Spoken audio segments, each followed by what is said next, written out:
Report: Suns stars expected to return versus Lakers. The expected news has potentially become reality for the Phoenix Suns ahead of their upcoming contest against the Los Angeles Lakers. ESPN insider Shams Charania broke the news minutes ago that both Kevin Durant and Bradley Beal are planning to make returns to the Suns lineup in Tuesday night's NBA Cup duel with the Lakers at Footprint Center.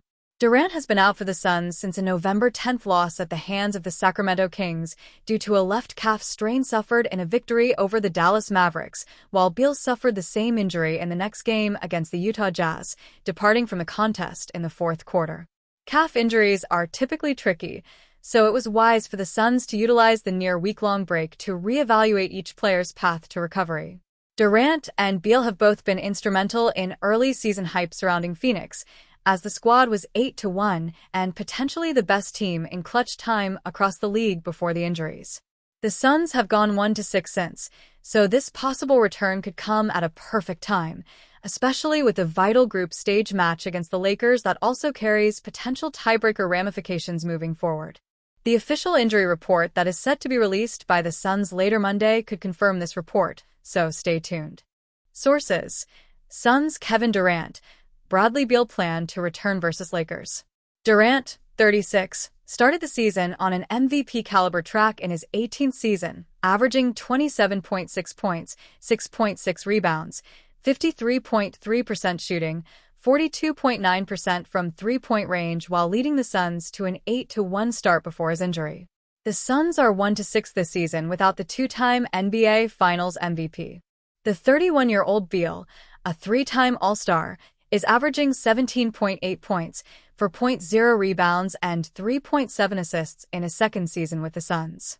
Boston Celtics center Kristaps Porzingis will make his season debut Monday night against the LA Clippers, sources told ESPN. Porzingis has been making rapid improvements in his recovery from foot surgery in late June, completing scrimmages in recent weeks of practices with the Celtics and their NBA G League affiliate, Maine. Porzingis returns 5 months after surgery. The Celtics set metrics for Porzingis to reach throughout his rehab process, making sure he had balance in his body to supplement the healing of his leg injury from last season.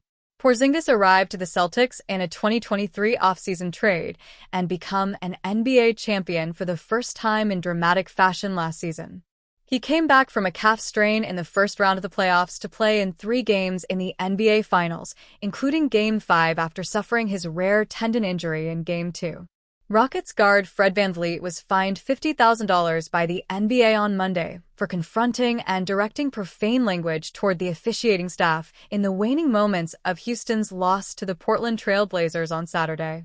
VanVleet whistled for an offensive foul with the Rockets trailing by 5 points with 4.3 seconds remaining, directed his ire at all 3 officials while walking off the floor, leading to a technical foul and his ejection. Publicitaid.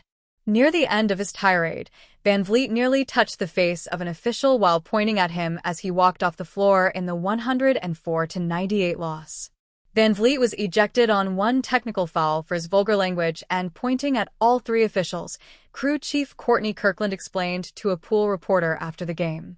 It appeared VanVleet's frustration initially came from a non-call on an attempted 3-pointer seconds before he was whistled for the offensive foul and subsequent technical foul.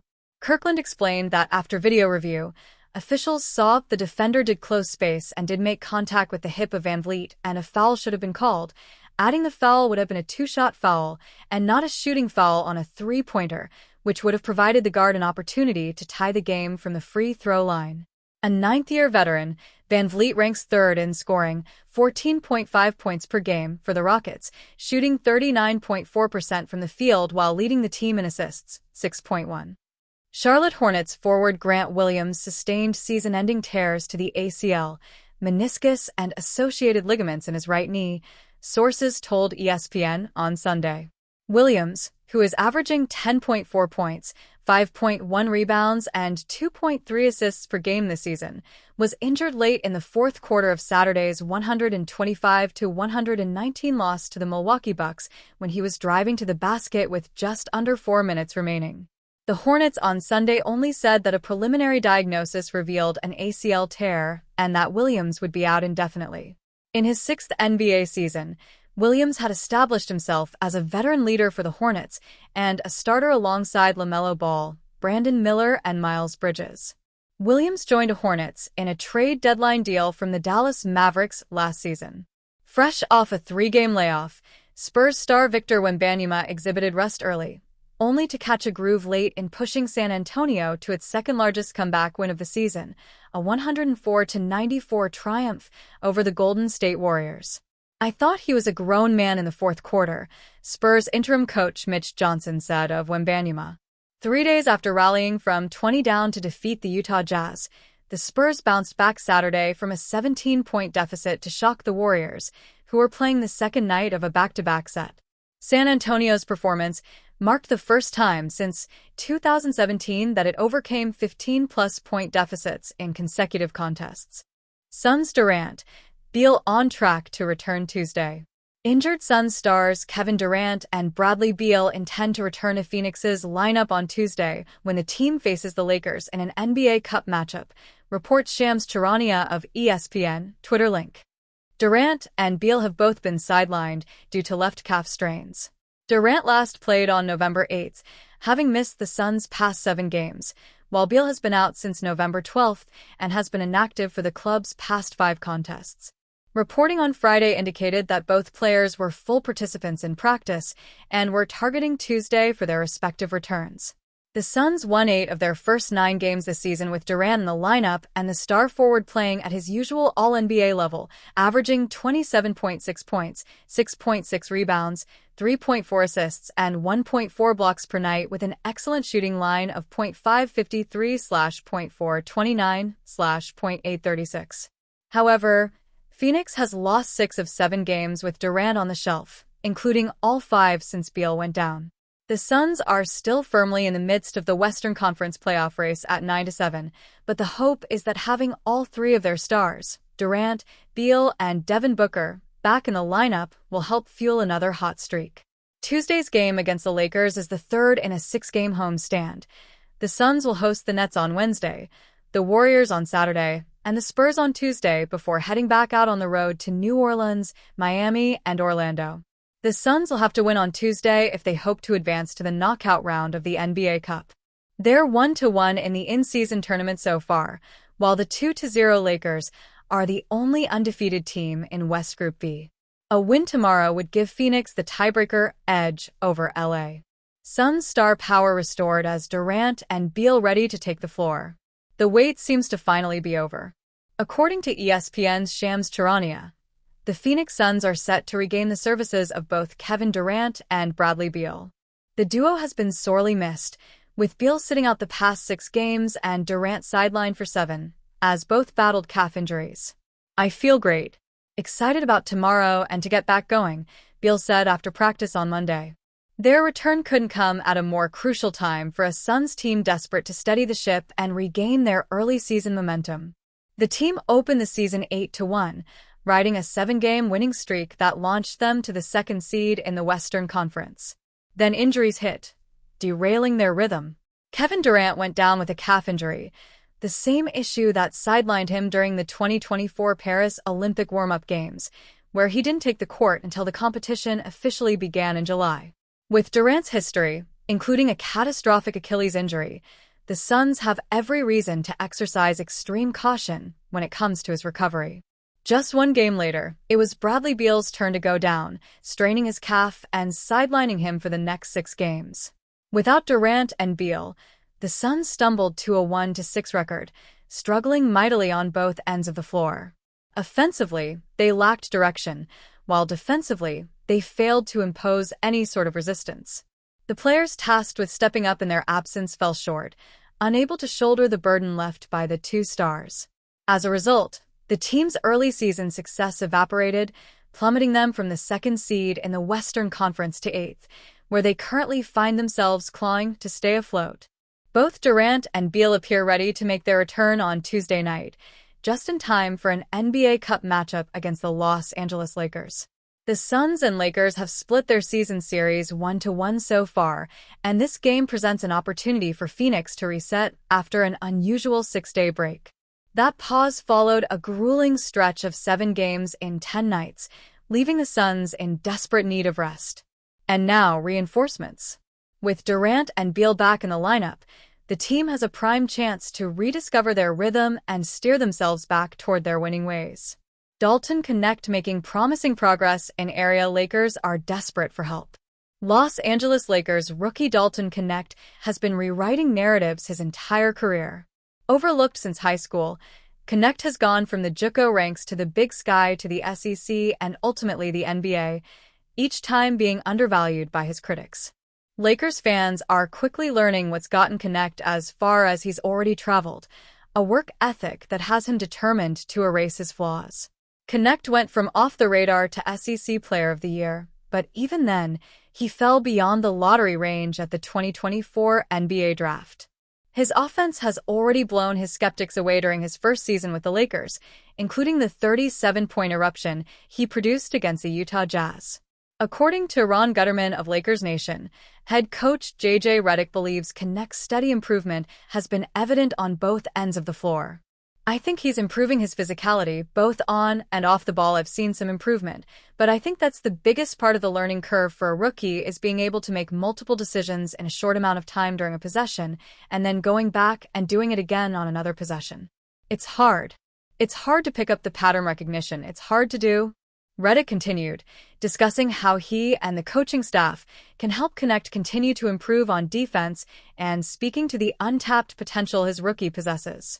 But he's improving there, and I shared with you guys that at some point in August or September, I really challenged him to not be a traffic cone, and he's taken on that challenge. He's trying, the effort is there. There's things we can do in the weight room, there's things we can do in terms of agility. In the long term, I expect him to be a good defender. He's got the size, he's got the strength. He definitely has the toughness, competitiveness, and length to be that.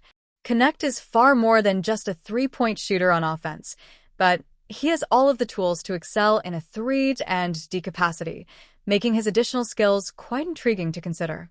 Knecht has been a revelation in 2024-25, averaging 11.5 points and 2.3 three-point field goals made in just 23.1 minutes per game. He's doing so while shooting with elite efficiency, posting a slash line of .515/.450/.933 and an EFG% of .654. One of the primary reasons Knecht has seen an uptick in playing time in recent weeks has been what he's done to balance those efforts on the other end of the floor. Knecht isn't to be confused with an elite defender at this stage, but his competitiveness has been essential to team success. He's willing to play with and through physicality on both ends of the floor, with his athletic tools permitting quality results on defense. The Lakers have undoubtedly benefited from his presence, as they're allowing 1.6 fewer points per 100 possessions when he's on the court than when he isn't. It's all seemingly come together over the Lakers' past 6 games. During that time, Knecht has averaged 20.5 points for 0.3 rebounds and 4.2 three-point field goals made in 33.3 minutes per game, and his defense has remained solid. Los Angeles not only outscored opponents by 5.2 points per 100 possessions with Knecht on the court during that time, but allowed 2.9 fewer points per 100 possessions on defense. Solid team defense is an essential first step for any player hoping to excel on that end of the floor. It would be ideal for Knecht to become a true lockdown wing, but even if he maxes out at making the right decisions on a regular basis, that would make him invaluable to the rotation. Regardless of what type of player he becomes, Knecht refusing to sacrifice the work he's putting in on defense for more opportunities on offense has revealed an entirely new level of upside. Lakers could target Wizards' $30.3 million big man to help Anthony Davis. The Lakers are eyeing frontcourt help for Anthony Davis, with Washington Wizards center Jonas Valanciunas emerging as a potential trade target. According to Bleacher Report's Jake Fisher, the veteran big man is firmly on Los Angeles' radar. Valanciunas, averaging 9.4 rebounds and 1.0 blocks across his 13-year career, could help ease Davis's defensive responsibilities while the Lakers ask more from him offensively than ever before. Jonas Valanciunas is definitely a name that you continue to hear being bandied about as a Lakers trade target, Fisher said Saturday. Valanciunas is definitely available for trade in Washington. The interest isn't new. LeBron James mentioned Valanciunas during the offseason as someone he'd consider taking a pay cut for in free agency. While that didn't materialize, Valanciunas' $30.3 million deal with Washington could facilitate a trade. When he signed that contract, that 3-year deal around the mid-level with Washington, most around the league looked at that as something that was going to be a very strong, tradable deal, Fisher noted. The timing makes sense. Under new head coach J.J. Redick, Davis is having a career year offensively, ranking second in the league with 31.3 points per game while maintaining his defensive presence, 11.2 rebounds, 1.9 blocks. His 31.7% usage rate leads the team and ranks 5th league-wide, approaching his career high of 32.6% set with the 2016-17 Pelicans. The Lakers' interest in Valanciunas speaks to a larger strategy under Redick's leadership.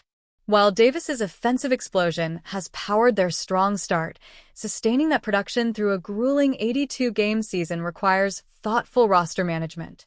With the February trade deadline approaching and several teams likely to become sellers, the Lakers appear positioned to strengthen their frontcourt depth. Whether Valanciunas is the answer remains to be seen, but his experience, rebounding prowess, and reasonable contract make him an intriguing option as Los Angeles looks to build a championship-caliber supporting cast around James and Davis.